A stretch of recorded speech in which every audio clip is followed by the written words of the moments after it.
Rasaasni waggaa jahaaf somba isaa jala ture har'a irraa baafameera. Rasaasni amma harkatti argitan kun waggoota 6 darbaniif rasaas somba kiyya jala turedha. Sarjariidhaan na keessaa ba'eera.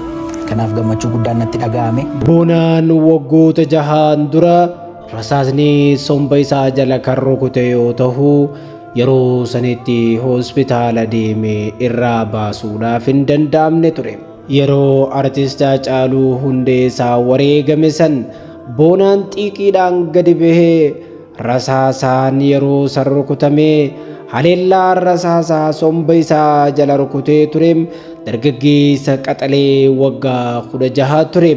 Dargaggeessi qaxaleen kun ol adeemaan abdii biyyaa ta'e boonaan akka carraa ta'e rasaasaan rukutamuu isaa argee deemee wal'aanamuudhaafis wal'aansa bakka barbaachisu dhaqee wal'aanamuuf humna hin qabu ture.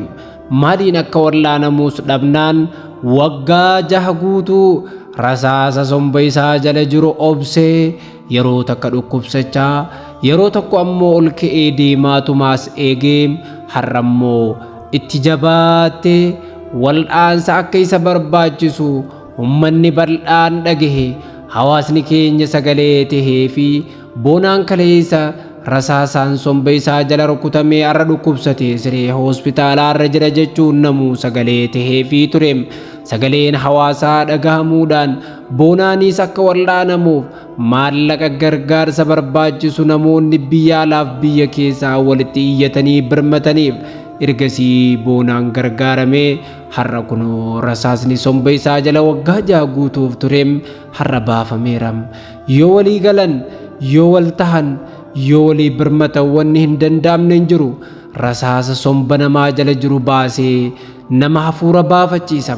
Har'a obboleessa keenya kana rasaasa somba isaa jala jiru baastanii hafuura baafachiisuun bu'aa waloon hojjechuu fi wal tahuun walii galuun waliif birmachuun qabdu nama argisiisa.